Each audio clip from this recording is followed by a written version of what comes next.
Good evening and welcome to this special Q&A focused on good teaching. I'm Tony Jones, here to answer your questions. Teacher turned champion of the Finnish education system, Pasi Sahlberg. Centre for Independent Studies Education Research Fellow, Jennifer Buckingham. Primary school teacher, Gabby Stroud, who quit the profession she loved in frustration. Award-winning classroom and YouTube maths teacher, Eddie Wu. And Indigenous teacher and advocate, Cindy Berwick. Please welcome our panel.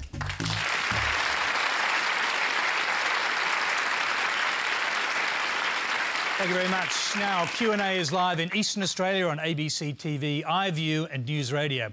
Well, tonight, with Year 12 final exams in sight, we've gathered a stellar panel and an audience full of eager students, parents and teachers to talk about better schools. And our first question comes from Miriam Lees.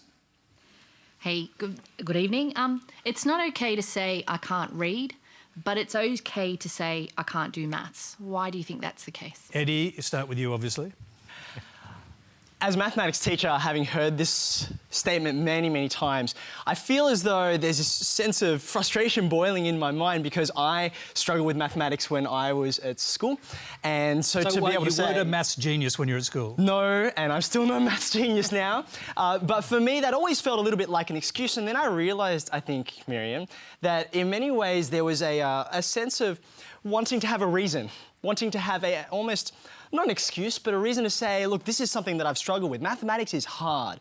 Mathematics is abstract. It is, you know, for the last 300 years, all the mathematics that we've invented as human beings have been things that regular people on the street have found mind-blowing. And so we want a reason to be able to say, yeah, that was too hard for me. And I think the reason that we grab for is it's just not my thing. It was genetics, it was society. And so I think it's almost as though we're looking for something to comfort us, to say, this is difficult, there was a reason why, and it didn't have to do with me. Now, Eddie, it wasn't my thing either, as it turns out, even though my dad was a maths teacher, but I do remember from school the square on the hypotenuse equals the sum of the squares on the other two sides, and I didn't really understand it until I saw your WooTube version of this. Now, how is it that you can explain things that many other people struggle with? Well, in fact, I think struggle actually is the key, because at school, the humanities, English, history and drama were the subjects that I enjoyed most, Tony, despite the fact that your dad wrote some of the textbooks. Jones and Couchman, if anyone appreciates that classic. Modern mathematics. It was a classy work.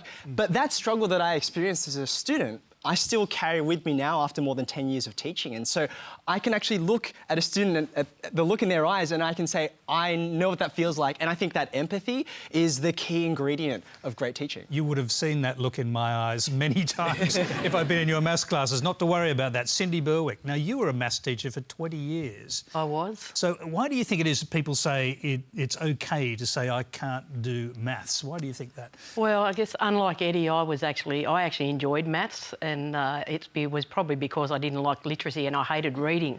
So, you know, I think in those days there was no such thing as literacy and mathematics. So I think I gravitated towards maths because there was nothing to do with reading about it.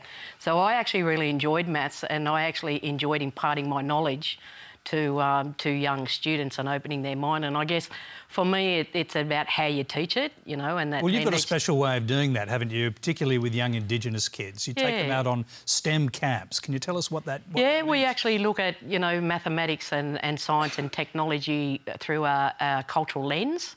And so we actually teach aerodynamics through the boomerang, and because the boomerang actually led to the invention of propellers, which then led to flight, which then led to, you know, the invention of drones, which now patrol our coastlines and save us from sharks and used in fire and rescue. So there's a lot of things that we do in our camps that relate to... We teach chemistry through the toxins in plants that our ancestors used to eat. We teach throwing a boomerang. If you want a returning boomerang, if you want a boomerang that's returning, you need to throw it at a certain angle. So there's actually a lot of mathematics in everything that we do, and we try and relate it to culture, which then, you know, it sparks the interest of Aboriginal kids. Now, Pasi, I only realised this evening that you started as a mathematics teacher as well, and of course part of the Finnish model is to have fun as part of your education. Were you able to do that with mathematics? We've just heard how these guys do it. How about Finland, and how about your own methods? No, myself, I didn't know how to make mathematics fun. But you know, one thing I realized, and this goes back to the question earlier, is that young people, and probably many parents as well, have a very peculiar images of what mathematicians do when they are in work. And so when I was a young math teacher, I carried out this research that ended up being a larger research later on, simply asking my students, pupils in a middle school, that what do you see, what do you imagine when you think about a mathematician at work? And guess what they saw? They always saw a male, unstylish, fat, unmarried, and somebody who has no other friends but other mathematicians. So I think that, you know, the one reason why it's so easy to say that, you know, reading is good and many other things are important, but math is not, because most people don't really understand what mathematicians do, what they are like. You know, for most of us, the only things that math people do is that they teach mathematics at the university to those who are going to teach mathematics at school, and that's it. So we have to change that. We have to help young people and parents as well to understand that mathematics is much more than just what you see in a school. Yeah, well, Eddie, you should respond to that, because you're not in type at all, and you have to make mathematics cool. Well, I think Pazzi strikes on something in that there's a real lack of understanding about what mathematics is, in that, you know, there's a sense that it's about numbers. It's about numbers and equations and solving problems and getting to an answer, the elusive thing at the back of the book. And of course, numbers are a huge part of mathematics, but that's because mathematics is a study of patterns and relationships and connections. There are lots of those in numbers, but there are lots of those in lots of other spaces, which is why a lot of those people who feel like, I don't do maths, but I will talk about the statistics of my favourite team till the cows come home, I will be able to calculate change, I will be able to know exactly when's the right time to take my foot off the brake so I can hit the green. All of that is pattern sensing, which is mathematical. Well, we have just a bit of information here about our audience, because we asked tonight's studio audience to tell us their favourite subject. 24% said English, 15% history. Maths, I'm afraid, was a distant third with 13. Sad to hear that, Eddie, I dare say. I'm unsurprised, but that's what I'm working on. Yeah, that's right, it is too. Let's go to another question on mathematics from Fiona Foley. Hi, Tony.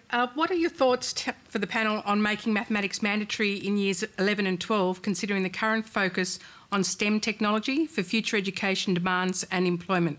Start with Jennifer. What do you think? It's very difficult to make something compulsory in year 11 and 12 if children are struggling with it in the earlier years of school. And I think that's where we need to start, is making sure that maths is being taught really well, so we don't get to that point that Miriam talked about, where children lose confidence and where they start to believe they're just not good at maths. And one of the difficulties with maths is it's so sequential, and if you miss some steps along the way, it's very difficult to recover and it's very easy to lose confidence. So I think that's probably the first priority, is making sure that all children are up to the standard of being able to study maths in year 11 and 12. Gabby, what do you think? Yes, I'd agree with that. Look, I think that, you know, when we start talking about making things mandatory and, you know, what's got to happen as students approach the end of school, we need to be thinking about the future that we're preparing them for and the jobs that they're going to go into. But I really think too, when we're at the end of school, we don't necessarily know what we're going to do with the rest of our lives. You know, when 17 and 18, we're still figuring a whole bunch of stuff out. So, you know, I think this idea of making it mandatory, if it's not your passion and if it's something that, you know, like you were just saying, if you've missed the sequence, if you've struggled with it, you know, if we're just going to be flogging dead horses there, then maybe that's not the right thing to do. I just think that year 11 and 12, you know, they're formative years, but they're not the decisive years. They're not determining everything that's going to happen for the rest of your life. So, you know, just because we graduate school doesn't mean that we're finished learning. You know, if you later on, like Eddie, discover this passion for maths, you can go ahead and you can explore that then. Well, sure. No, Jennifer, go ahead. I just wanted to add one thing. I think that there's an exception if people want to study a degree in university that requires a high level of maths, so engineering, for example, so prerequisites for studying certain courses in university makes sense that there'd be at least a high level of maths at the end of school. Yeah, but that means they have to figure it out while they're at school, what they want to do later. Right, so, Pasi, how do you handle this in Finland? Because you've got a very strong reputation for STEM subjects, and I'm wondering, is it mandatory to keep studying maths and possibly science all the way through school? I think, Tony, the key question here is that what are we thinking about when we ask this question of mathematics in a high school? I think every school, it should be mandatory that every school will offer students math courses that are something different that they have done before. For example, focusing on things that they can use in their real life, like economics or statistics or something like this. I think too often we think about kind of a traditional way of teaching mathematics as it's always been in a school. I think mathematics is very important for everybody, but not necessarily the mathematics that we are now teaching and making compulsory for everybody. Cindy, what do you think? Indigenous kids would obviously benefit by being able to go on and do STEM courses. Should it be compulsory?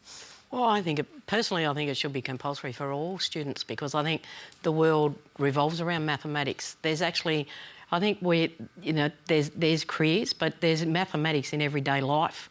You know, like Eddie said about breaking of cars, fixing cars, going to the shops, buying things, financial numeracy. There's a whole lot of things that you use in everyday life. I actually taught a kid once who struggled with volumes and surface areas, and he came back a year after and said, I now know why you taught me that. He said, I'm a gas fitter, and if I don't get the volume right, I'm going to blow up everybody's house. And I thought to myself, God, I'm glad I taught you something. Don't blow up anybody's house. Cindy. That's right, I save lives. Teacher that saves lives. But you know, I think kids have got to see the relevance of it and what they can use. And I don't think, there's relevance in everyday life. And I think one of the things we were actually trying to, at one of my schools, we tried to get kids interested in mathematics. And we looked at all the university options, and there's not that many of universities' first-year courses that don't have a maths element to it. The architecture, or the visual arts, they all have a mathematics part to it. Medicine, obviously. Medicine, everything. And I think, it's about how you teach it, the relevance of how they're doing it, and they need to be exposed to other forms of mathematics that they may consider as careers further down the track. But if the basic is about living life with a certain skill set. Yeah, Eddie, what do you think? Because, I mean, you went on and became a real maths whiz when you were 19, so you'd left school, but you must have, to keep that sequential knowledge up, you must have studied all the way through school. So should it be mandatory? Because you wouldn't have had that option otherwise. Well, I want, especially as a mathematics teacher, I want as many children as possible to study mathematics. I'd love them all to, but two things. I mean, I would want them to choose mathematics because they see its value, they see its import to daily life, and they want to learn it. They have an appreciation, so they choose it. And secondly, I think it's really important to mention, and I guess I'm the person in the classroom seeing it, we don't have enough mathematics teachers as it is. That's the reason why 15 years ago I went down this path instead of becoming an English history teacher. If we added another 6,000 year 11 and 12 students, we'd be in some serious dire straits. And so there's a lot of groundwork that needs to be laid before anything like that can be considered. 10 to 15 years planning minimum. OK, let's move on because we've got a lot of questions tonight. Our next one comes from Alyssa Melly. Hi. As a current Year 12 student, I've come to expect seeing my peers bawling in the common room. Many of my classmates appeared disgruntled, stressed, depressed, and the standard response to "how are you" is "tired." And at one of my friends' schools, there's a really alarming number of girls on antidepressants already at 17 or 18. And beyond all the stress, there's an overwhelming sense of boredom as we write the same essays on the same texts again and again and again for about a whole year. You feel like you're in Groundhog Day, and you feel trapped and like you're actually being hindered from learning opposed to being helped. And you can very easily become very apathetic, very resentful, very frustrated. Is there a better way than this? Gabby, I'll start with you. And with the HSC coming up and other exams throughout the country, there must be a lot of young people feeling exactly like this at the moment. Yeah, absolutely. There's tons of them, and they're not just in Year 12. I think we're seeing a time where education in Australia, we must be getting close to rock bottom, because I think there are teachers that are suffering, there are students that are suffering, and what you're saying, Alyssa, is just exactly that. And I just want to say I am so sorry. I'm sorry that you and your peers feel like that, because that's not what it's meant to be like. That's not what it's meant to feel like. And I think that what you're describing, I loved that description, and your question just gives me hope. You know, you kids are succeeding in spite of the system, not because of it. And your question just gives me hope. And I love that expression, you know, this same essay that I'm churning out all year long. I think actually what you're speaking about is the effects of standardisation that we're feeling completely across the board from kindergarten, because I've taught kindergarten kids that, well, I mean, they didn't feel it in my class, but, you know, but, you know, we see these effects, you know, right through till year 11 and When year you're talking 12. about standardised testing, aren't you? I'm talking about standardised testing, I'm talking about a standardised curriculum, and I'm talking about professional teaching standards. And it's this blanket, one-size-fits-all, let's just churn it out and, you know, sprinkle out the education on all these kids, and presumably, you know, they'll all come out the other end and, you know, things will all be fine. And we'll collect a whole bunch of data on it and the graphs will go up. And, you know, I'm here to tell you they're not. The graphs are going down, the students are disengaged, the teachers are struggling, and something needs to change. Let's hear from Jennifer, because I think you believe that testing is vital. Is there a better way, is what our questioner is asking, than the constant pursuit of a higher ATAR in the HSC and the standardised testing that leads up to that over many years? Well, there's testing and there's testing. The HSC is a very stressful experience, and because it is high stakes, there's a lot that hinges on, or that students at least feel hinges on them getting an ATAR that enables them to do what they want to do, which is interesting in a way because there are more alternative routes into university now than there ever was. You know, when I did the HSC, it was TER or bust. You know, there weren't any other ways that, you know, really you could get into a university course. So that world has opened up a little bit. With respect to NAPLAN, though, I think that that's quite a different question. NAPLAN doesn't have the sort of stakes attached to it for the student particularly. You know what, we'll come on to HSC does. NAPLAN in more detail in a little while. Stick just for a moment to, is there a better way than the HSC with all this stress laid on many students across the country? Not only the HSC, of course, but the other versions of that in different states. Yeah, they may well be, and different states do different things. And look, if students are feeling as though they're writing the same essay multiple times all throughout the year, then that shouldn't be the case. That shouldn't be the way that you achieve a high score or that you show what you've learned. So there must be a better way if that's the way that you're being taught. Parsi, what do you think? You've been here long enough to kind of work out how we do it in New South Wales and other states. What do you think about that? And what do you think about the stresses that these HSC students in New South Wales are facing now and in other states in their different exams? Yeah, I think this is first of all, this is a very important question, and you know, if I compare that to what is happening to people like you in many other countries, certainly in my old country, Finland, is that Australia has the highest compulsory instruction hours required from your children throughout their compulsory education than any other country in the world, let alone Finland. So it means that you already have a kind of a packed school years full of instruction, and school days are much longer than elsewhere. That's why you have much less time for play and many other things, and recess and those things that make your school day lighter and more comfortable. And that's a big difference if you compare Australia to almost any other country in the world, certainly Finland, that the students all the way up to the 12th grade have much more time during the school day to do other things than study and sit in a classroom. And the other thing, of course, is you were asking about is there another way, is that you could have much lighter way of employing those standardized tests and control systems on your schools that you have right now. That's what I've learned during my time here. Eddie, what do you think? I really sympathise with this as well. I mean, Year 12 was a tough time for me. There was a lot of family stuff going on. My mum was really sick, and just you add on to that this incredible amount of stress. And I think there is a better way.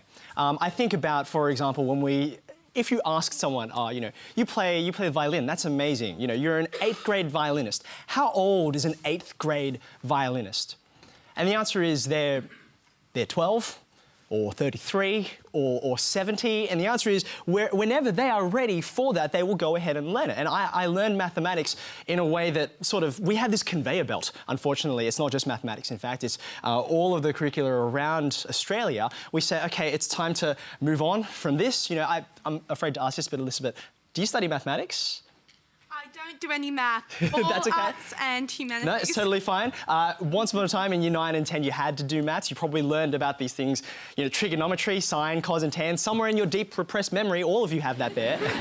And the thing was, you know, that's getting at something very simple about how positions relate to each other. But most people probably learned, oh, sine of this angle gives this number, and then before you could pause and understand what that really represented, you got tested on it and then it was time to move on. And unfortunately, I think it's that very industrialised model toward learning which does treat everyone much like, you know, oh, you're 15 years old, it's time for you to learn calculus. I think that that's a real misrepresentation of what students are. They're human beings, not machines in a factory. And I think that it's true. We have to be able to break a few things to be able to get to that system, because we're not going to get there through evolution. It's going to take something more dramatic than that. Cindy, just give us a kind of a picture of what it's like in your school when you see your students facing these kind of stresses with the HSC coming up. Oh, look, my heart breaks. I mean, you know, the first thing I'd probably say is I'm glad I'm not a student now, because things are a little bit different back in my day. And I think, you know, we need to actually, you know, go back to trusting the profession and trusting in the professionalism of teachers. And how they teach kids and where they teach it, rather than standardised testing. OK, let's move on, because we've got another question. I said we'd go to NAPLAN. We've got a question on that from Megan O'Grady. Hi. Hi there. Both primary schools and high schools are becoming more like marketplaces and less like education institutions, with NAPLAN and HSC results as the most valuable assets as opposed to student learning and well-being. Could this be the reason for the poor results that we're seeing in schools?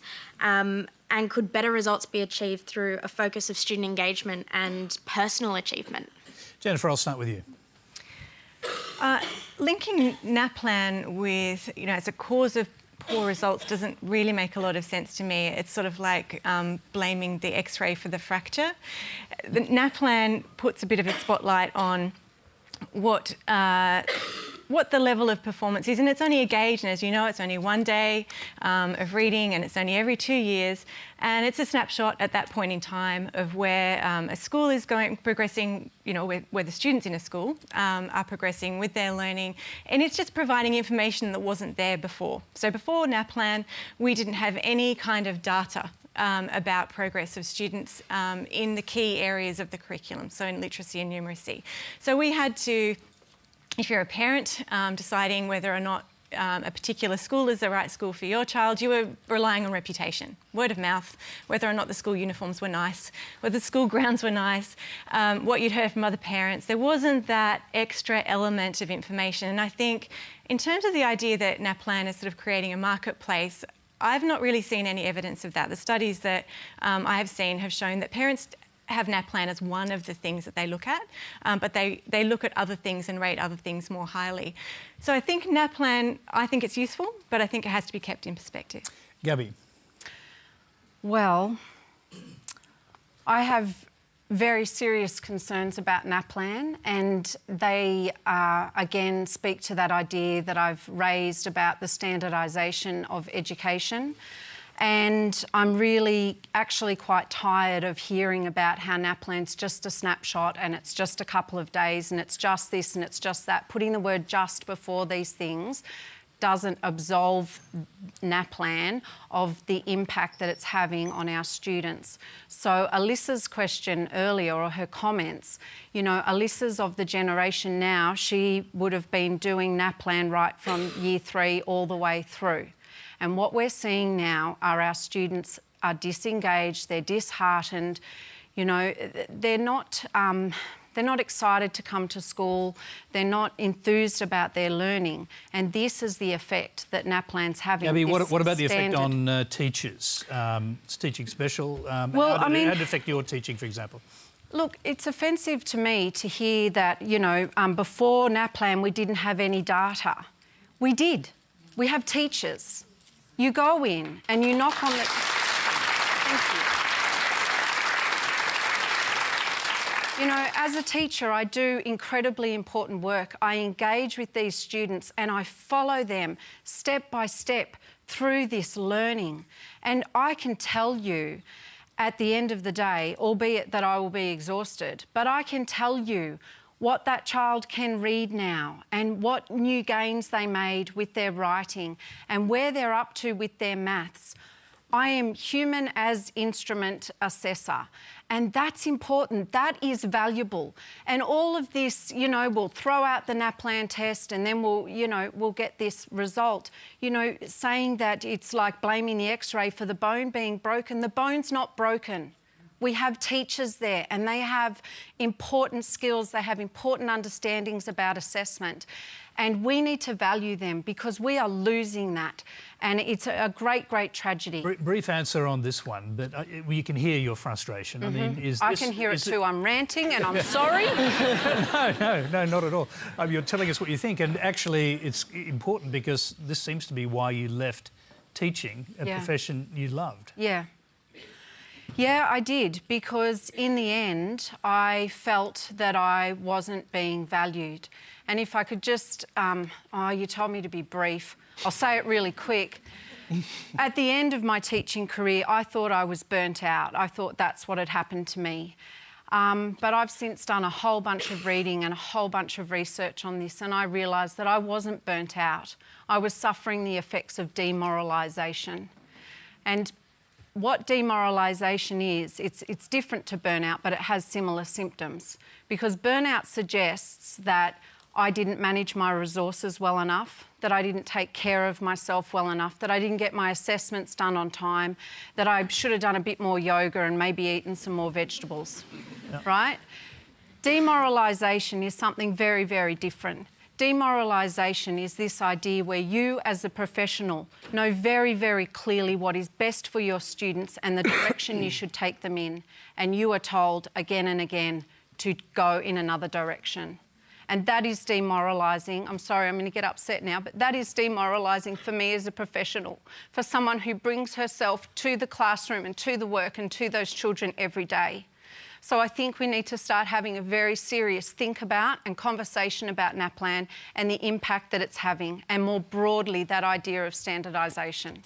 Pasi, Jennifer, I know you want to come in. I just want to hear from Pasi first. And I guess I want to hear, if you don't have this kind of standardised testing in Finland, what do you think? How do you think your teachers would respond to it if it were introduced, in the same way as what we're hearing, or would they accept that you need to have a gauge of how well schools and teachers are going and how well students are measuring up against some standards? No, I think that the teachers' response certainly would be a strike or something similar. And the response, exactly as you said, Gabby, that the teachers in Finland would say that we have the way to report to the parents how your children are doing. By the way, I think it's a very fair question. Me as a parent or anybody else here, we want to know how our children are doing. But my view is, and I share this with most of the teachers in Finland, is that we don't need a standardized testing system like NAPLAN for that. We have to keep in mind that standardized tests like NAPLAN is created for one purpose and one purpose only, and we should not use it for any other purposes, for example, ranking or grading schools. Yeah. And if the question here is that I often hear when I travel around this beautiful country, my new home, people are saying that we should pause here. This is your first day as an Australian resident, so you're one of us now. yeah, I'm one of you. Yeah, so this is my issue as well.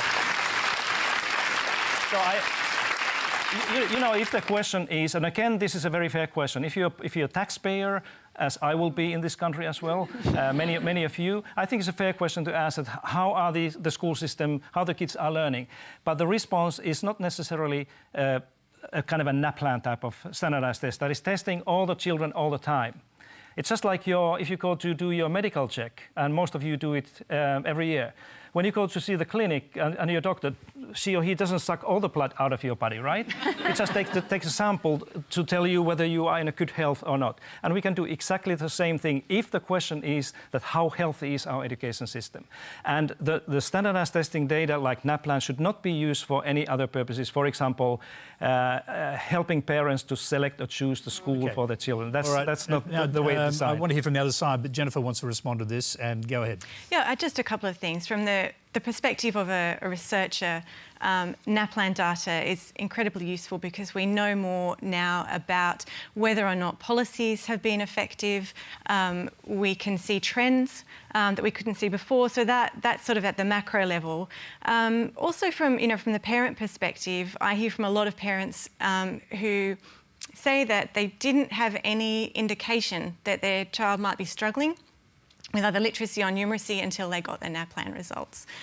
They'd been told that, that their child was doing fine, that they'd catch up, that everything was okay, but NAPLAN provided, and the information in that, which was, it is standardised. Standardised isn't a dirty word. It just means that it's pegged against a benchmark that allows you to make some sort of assessment of whether or not that child is, or where they sit on the range of achievement. Jennifer, I'm going to pass over to this side because I want to hear from Cindy. And NAPLAN has an interesting history in New South Wales. And a lot of Indigenous kids, in fact, the statistics were startling, in the past year, had to go back and resit their NAPLAN tests. It was 87% of them, I think, in this state, had to resit NAPLAN tests in order to go on and do the HSC. Now, tell us the impact of that. Well, actually, I'm not a fan of NAPLAN, to be honest. But one of the... It is just a moment and a snapshot of a moment in time. And I think... It's written through the cultural lens of the dominant society, which I think disadvantages Aboriginal kids. And there's a whole... It's not just as simple as, our history of accessing schooling hasn't been great over the last, 30 years, and that will take a while for the policies and practices to actually go. I mean, it's been in my time that we were excluded from school, so it's not that far. Do you think the testing is actually unfair to Indigenous kids? I do. Because of the cultural... Well, from the cultural lens of which they are, and I think it disadvantages them. And I don't think there's enough support put in place to actually support Aboriginal kids in achieving literacy and numeracy benchmarks. Eddie, NAPLAN. All I want to add You want benchmarks for mathematics. You want to know how well your students are doing. OK, so when I come back to this original question and think about... I think there is an easy narrative to buy into, which is that it's really doom and gloom. And I think as the one incumbent teacher on the panel, I think I have a real responsibility to say there is great work happening in schools that are not treating it as, in my school, we buy 1,000 pencils. That's our NAPLAN preparation, And we've got it, we're ready, we use it as a data point. But I think what's really dangerous here, as a mathematician, I love data. Statistics is really, really useful. But data has a dark side. Data is not amoral. I think we'd like to believe that it is. We've accepted that kind of word, but it's not. Dylan William, the education researcher, talks a lot about the value of feedback and how important it is to give verbal feedback and not just numerical feedback. But to me, one of the most amazing things is when you give students numerical feedback and verbal feedback, they behave almost just like the people who got no verbal feedback at all, because numbers have power. You look at, it's heartbreaking whenever, and it's not just NAPLAN, I'll have my Year 12 students and they've just gone through a set of exams, and the first question they ask is, what was the test out of, so I can work out what 50% was? And then they can work out whether they're above or below this arbitrary line, because that number speaks to them in a way they can't quite express, but is super dangerous. I think we just have to recognise that these tools often have a very good intent behind them, but they often have more power than we intend. Let's move on because, as I said, we've got a lot of questions. This one's from Vivian Zhu. This one is to Mr. Sahlberg. Given that Finland has a largely homogenous population in terms of race and religion and has less income inequality than Australia, do you think that it is reasonable to model the Australian education system after the Finnish one in terms of culture and economics? Pasi, go ahead. No. Do you want to hear more? Yes, I do. No, I think in general it's a very dangerous idea to try to imitate or model any education system, whether it's Singapore or China or Canada or whatever. I think it's a wrong way to think altogether. I think what Finland or other countries can offer to Australia is a kind of an interesting new space to think about all these practices that you do. For example, this NAPLAN that we discussed. Just go around the world and ask how different countries like Finland or Canada do the same thing that you do here through your NAPLAN. And you see different things that leads to questions that, why do you do those things? Why don't you have the same thing as we have here? So that's the kind of right way to use the countries, not to imitate or try to copy what the other countries do. Let me just point out one thing. Is actually, Vivian, I think you initially also asked about the nature of the degree, the master's degree, which is required for all teachers in Finland. Now, that's something that hugely distinguishes the Australian and Finnish models. If you had to have a master's degree to teach in this country, would that change things? Again, Tony, I think it depends on what this master's degree entails. And there are a lot of studies actually that show that the level of degree doesn't really make difference regarding the students' learning. It makes a difference, doesn't it, to how much you pay your teachers in Finland, because and also to the degree of respect that they have in the society. It does, but going back to this degree question, for example, if you have primary school teachers like Finland has and some other countries, or kindergarten, preschool teachers who have studied 4 or 5 or 6 years education, and all kinds of issues related to children growing up. Of course, it makes a difference if you have teachers who have not done that.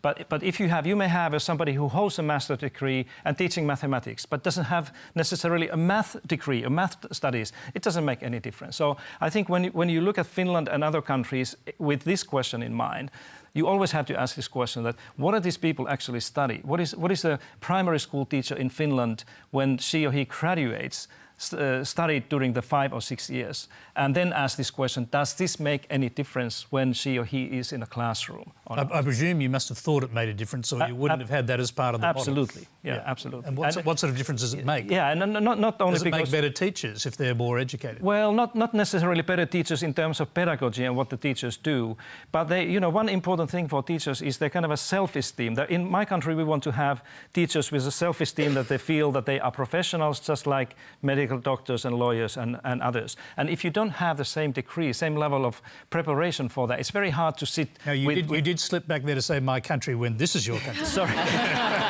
You want me to start from the beginning? No. We can talk about that but later. You got my point. We'll come back to this. Yes, I do. Okay. We'll come back to that. Okay. Next question from Erin Kim Rich. Hi. I'm a teacher who works in disadvantaged schools. The latest PISA results tell us that inequality is getting worse and the solution is needs-based funding. Despite this, the government has allocated $4.6 billion to the private and Catholic sector, essentially turning its back on public education, which houses approximately 65% of the New South Wales student population. As a teacher, I see the impact of these funding wars, the inequality of having to share one book between two, a lack of computers, and depleted student motivation over summer in heat of 40-degree classrooms. How do I keep my students motivated to learn in the face of these political decisions? I'll start with Cindy. How do you keep your students motivated to learn if there is inequity and they see it? If they see very rich and wealthy schools in the big cities and then they see the situation they face, how hard is it to motivate? That's a really hard question. That's exceptionally hard because I think, it's about to get kids motivated to learn. It's a lot more than resources too. I think governments have is focused on money and focused on what they can, but it's about what you do with the money and the implementation of thinking outside the box. And the problem with the system at the moment is that people want to be innovative, but they're risk averse, and the governments are risk averse. So they don't want to take the risks of doing something different, which you could do if you actually had resources to do it. So I think, to get kids motivated to learn, it's a really difficult question, and it's really about the teacher and the school and the system and the support the system gives and the ability to actually do things a little bit different and innovative. especially in disadvantaged schools. Eddie, let me ask you this question, because you went to a selective school in Sydney. You taught at that school. Subsequently, you now teach at a pretty well-resourced school. How does the inequity question play on your mind?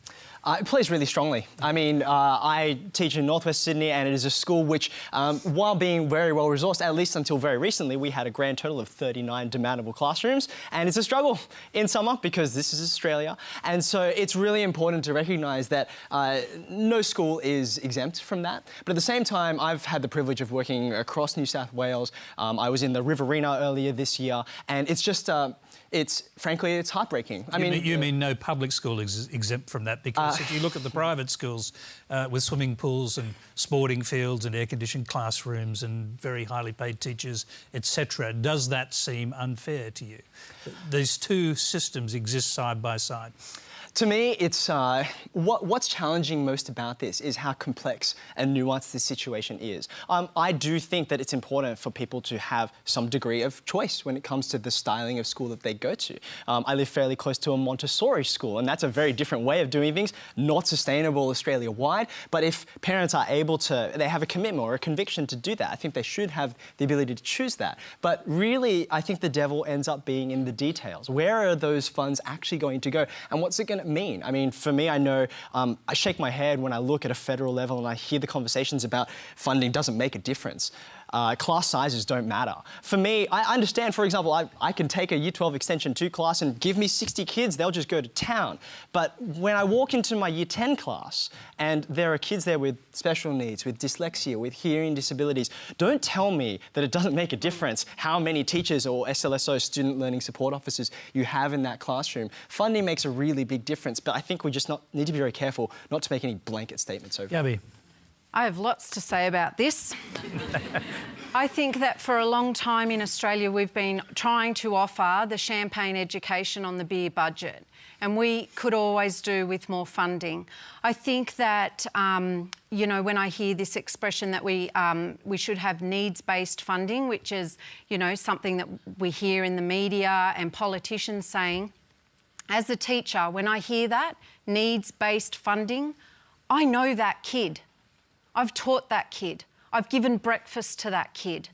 And we need to put a face to these words that we bandy about when we're talking about education.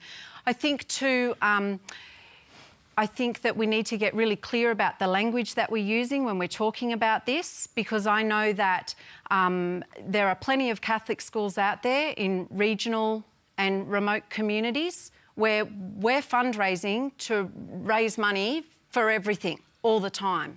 It's not always Kincoppel Rose Bay that we should think of when we hear about Catholic schools.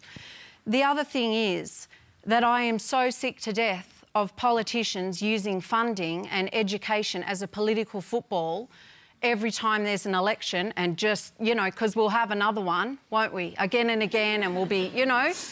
So this needs to stop. We need to get clear about this, because I can tell you the story of the little boy who needs that funding. And we need to get really serious about this again, just like I said with NAPLAN. It's the time has come. We can't just keep, you know, paddling along with this. Jennifer, give us your perspective on needs-based funding, on the nature of the argument we're having about, or the national discussion we're having about equity.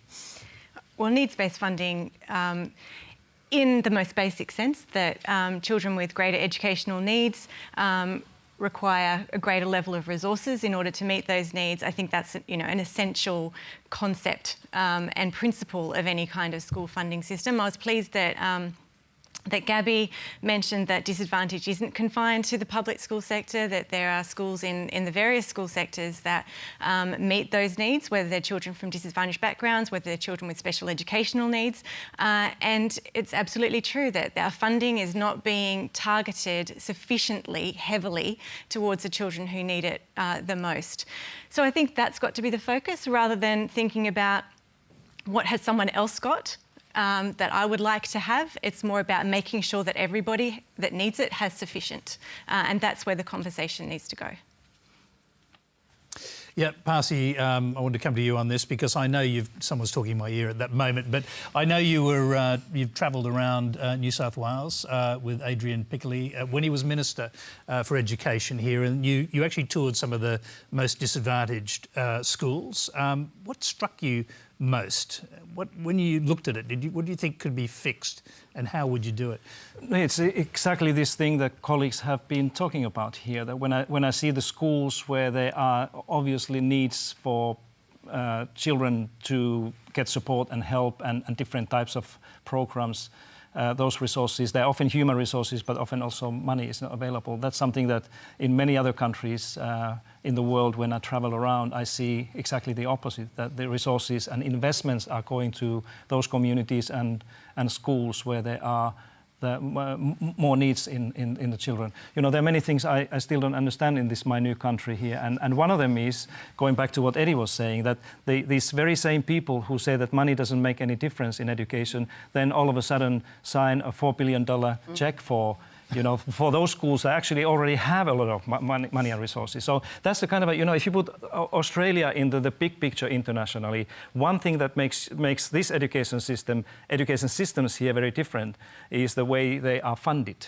That almost all the other OECD countries are giving more money to those communities and children where there are more needs, except Australia. And that's where you are very different. This is not only my opinion. You can read what the OECD and many others are saying even more loudly than you can hear right now. I don't think that's quite true. We definitely do have funded weighting towards children with greater levels of need. My point, I think, was that the targeting needs to be more efficient and more heavily towards that group of students. At the moment, there is definitely that targeted funding, though. Yeah, but if I look at the research and statistics about where the additional funding here in Australia has gone, for example, since 2008, most of the additional funding has gone to non-governmental schools.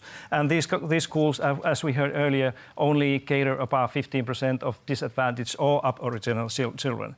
I think it should be the other way around, that the additional money should go to those schools and communities where there are children who need more to be educated better. Remember, if you hear any doubtful claims on Q&A, sorry, go ahead. Briefly, let us know on Twitter, and keep an eye on the RMIT ABC Fact Check and the Conversation website for the results. The next question comes from Sheila Daniels-Myers. I beg your pardon. Sheila Daniels-Myers.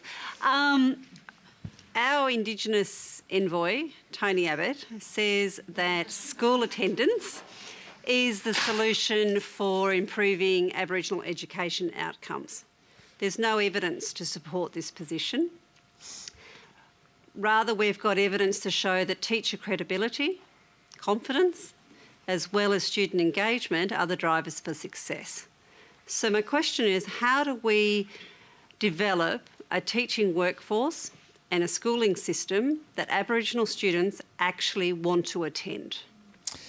Yeah, Cindy, we'll start with you, obviously. And maybe you could start by, do you agree with that characterisation of Tony Abbott's role? Oh, look, I was told I couldn't swear on this television.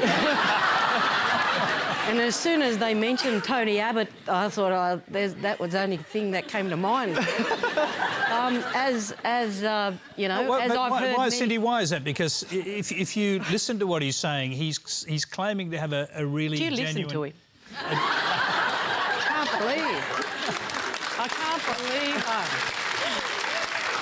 I can't believe a cultured, educated man like you would do that. I'm trying to just talk to his... he claims it's sort of passion for Indigenous education. And now he's got to be given a job by the Prime Minister to try and do something about it. Will you work with him? Oh, certainly, if he wants to come over to my place. But, I'll just go back, we were extremely disappointed and concerned when we actually, and I've heard this many times, and I would agree that you ask for a voice in Parliament and government and you get Tony. Not Tony Jones, I mean, that would be a privilege, but, Tony Abbott, so, yes. So, what can I say about him? But certainly, for Aboriginal kids, I find Tony Abbott doesn't have, I just won't question his educational expertise and experience to actually make claims like he does. I think, he's got the wrong end of the stick when he talks about attendance, because if you look at kids in Aboriginal kids in New South Wales, where a review was done not so long ago, you will find, if you take out the chronic non-attenders, you will find that most Aboriginal kids attend school most of the time. What they are is not engaged in classrooms. And I think, you know, that's what we need. It's the purpose of our STEM camps that we run to actually inspire kids to learn and engage them through their culture. I think there needs to have a look at the quality of the teacher, the quality of the teaching, and what curriculum we actually use in the country. But certainly, you know, we need to equip teachers. It is true, we do a lot of professional learning, and it is true that the majority of, the biggest thing that comes out of is the lack of confidence teachers have in teaching Aboriginal studies, Aboriginal perspectives and Aboriginal content. And I guess the more Aboriginal people that are actually involved, the more Aboriginal more Aboriginal role models, the more Aboriginal people are involved, the more professional learning we've done, the more building up of the cultural capability of the workforce. That can only actually be a good thing. And then Tony probably won't have a job then. Okay. Let's move on, because we do have still some very good questions to go to. Jennifer Sullivan has our next question. Go ahead. Hi. The accountability and paperwork of teaching increases every year. Our time is constantly eaten up by analysing data, documenting behavioural issues, interviews with parents, photocopying work samples, collecting and annotating evidence, writing risk assessments, the list goes on. Despite this, teachers have not been provided extra time to complete these tasks, and this complete disregard for the time required to provide quality lessons and outcomes for students is what is driving teachers from our profession. Isn't it time that the government reduces face-to-face teaching and allows us to do our job properly? Gabby, we'll start with you, because you have been driven from the profession. Mm-hmm. I think, thanks for that, Jennifer, and I'm sorry that you're suffering through all that, because it's just arduous and, in my opinion, unnecessary. I think, you know, we talked earlier about funding. I actually think time is our greatest commodity at the moment in education, and what teachers need is time. They need time to do all this work. They need time to think about their lessons and plan. And I think what's happening is, with all this standardisation, data collection, accountability, documentation, it's taking us away from our core purpose, which is to teach our students in front of us. And, you know, I had reached a point towards the end of my teaching career where I was thinking, if the kids just stayed home today, I'd be able to get all my work done. That's crazy talk. Right? I'm a teacher. It should be all about those children coming in. Tell me, did you find yourself doing, and I know actually you did because I've read your books, but you obviously found yourself in situations where you were having to do paperwork or assessments, Yes. individual assessments, while everyone else went crazy in the classroom. Yeah. I mean, is that a pretty typical sort of scenario? Absolutely. It's totally typical. Teachers at the moment are just going hand to mouth, you know, they're just in survival mode. And they, let me tell you, they are drowning, not waving. This paperwork and this administrivia it's driving them out of the profession. Our attrition rates are absolutely shocking. Those poor new graduates who are coming in all shiny-eyed and ready to attend to their vocation, and in under 5 years they're out the door. You talk about funding and wasting money and all that kind of stuff. Well, hello, let's get these people in the career that they've chosen and help them to stay there. I think that, you know, we have really just lost our way. We're trying to run our schools on a business model, and schools are not like anything else. You can't say they're like a business. You can't say they're like our hospitals. You can't say they're like anything else. Schools are schools, and they're really unique places where, if we're left to be the professionals that we have trained to be, amazing things will happen, magical things will happen, extraordinary things will happen. But at the moment, we've got too many people trying to layer all these things on us to tell us how to do our job. And it's crippling, it's debilitating for all our teachers. OK, let me hear from Eddie, because you still remain bright-eyed as far as I can see. How have you managed that? And does this story not ring true to you, or...? This story, as a head teacher of 4+ years, definitely rings true to me. Risk assessments, reading 350 report comments of a weekend, this is life in a school. I think for me, what is the most important thing to say. Well, there are two, I think. Number one, all these things, I'm very eager not to lose the baby with the bathwater. I think all of these structures are great servants and terrible masters. And the problem is when we miss their purpose, or they get in the driver's seat and end up telling us as professionals what our job is and how to do it effectively. I think that's a complete reversal of the way things should be.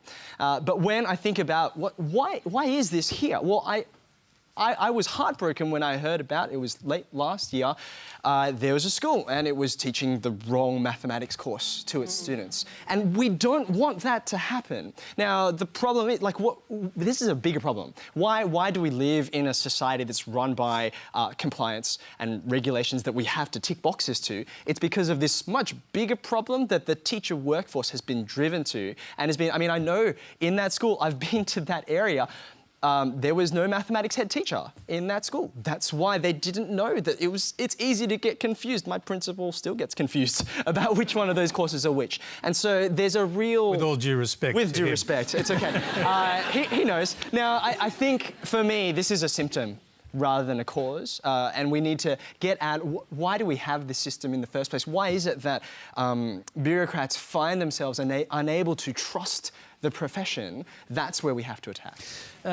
Pasi, does this sound familiar to you?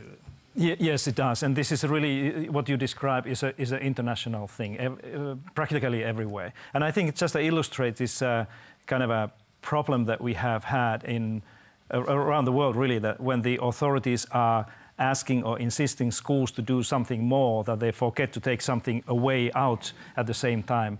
And now when we are considering the Gonski 2.0 and what does it mean for our schools in the future, I think it's very, very important to, every time a new thing is coming into the school and in the lives of teachers and principals, that something else has to go out. I'm going to move on to our next question because we'd still like to get through a few more. Matthew Sly. Hi. I'm in the first year of a master's degree in secondary teaching in maths and science. And despite what the panel have been saying, I'm looking forward to pursuing a long career in teaching.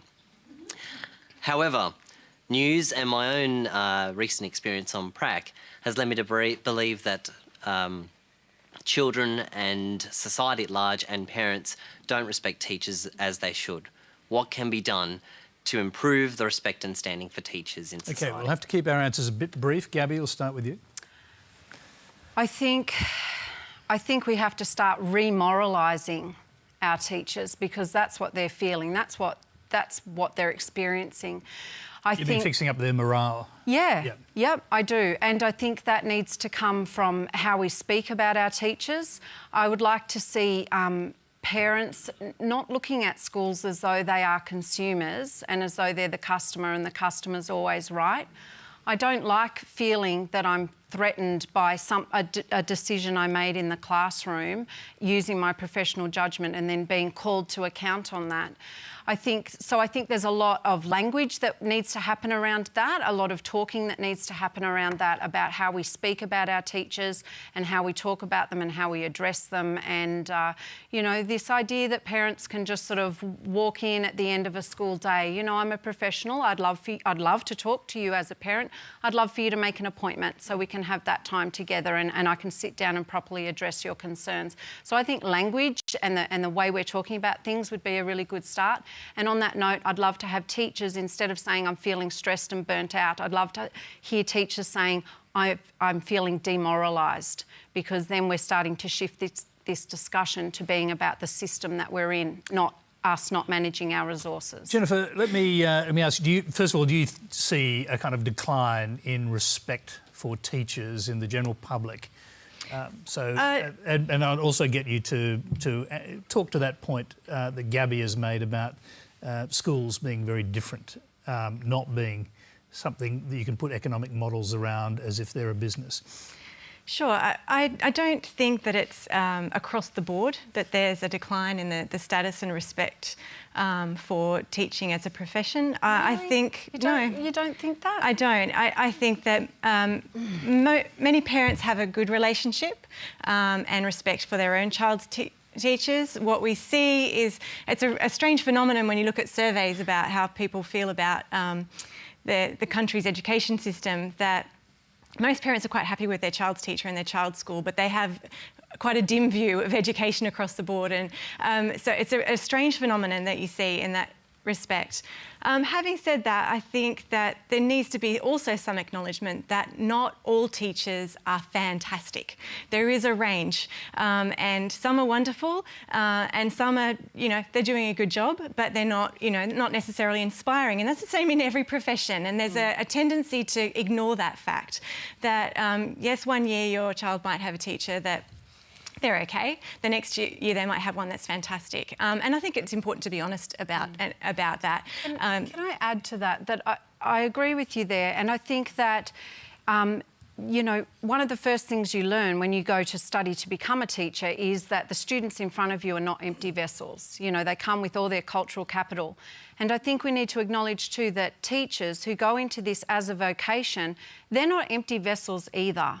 Good teachers are bringing themselves into their workplace as well. And sometimes, a teacher's having a bad day or, there's pressures at home, and because of the nature of the work we do, which is to give of ourselves, that impacts as well. So I agree with you that we need to accept that sometimes not all teachers are performing at, maximum, standard, because we're human. Okay, yeah. Eddie, I want to get your perspective on this because you may have a very different view, given that there are billions of people watching your YouTube versions of your classes, that you travel around, speak to packed houses in rural areas of Australia. I mean, do you sense at all this idea there's been a decline in respect for teachers? I think it's really difficult to take a cultural pulse of an entire country. I think there's a real disparate sort of the range of different attitudes toward teaching. I can still think back to when I was in Year 12 and my own teachers found out that I was going into education, and from an academically selective high school, that was just not a thing that was done. That was just kind of, that's really funny. What are you really doing? So I think that I still remember that, and I still remember, the thoughts and conversations that I have with parents at my school of those kids, and I taught the school captain a couple of years ago who is now becoming a mathematics teacher, which is so exciting for me. But also I think your question is very personal in that, what is the thing that you can do? Two things. Number one, you need to guard that hope. You're a teacher. That's your job. I go into this, I remember in my first year teaching a particular class, and they were in mathematics, we call it a Year 10 5.1 class. They've been going through 10 years of mathematics where they just don't get it, and they're probably there mainly because of the minimum school leaving age. And sometime in term 2, halfway through, they said to me, "Sir, you're still here. You're still trying to teach us." And they had gotten used to people giving up on them. And I said Eddie, to him... when that bell goes and we have to stop the class, we're pretty close. I get it. You're a professional, not giver-upperer. That's the technical term. So I think there's that. But there's also 100,000 conversations that are going to happen tomorrow between teachers, between parents and children about what do we think about schooling, and it's in those conversations, that's the way our culture forms our view of education. That's where the difference will be made. Okay, and some of those conversations we've been having here with very eloquent teachers and educators, but that is all we have time for tonight. Please thank our panel, Parsi Salberg, Jennifer Buckingham, Gabby Stroud, Eddie Wu and Cindy Berwick.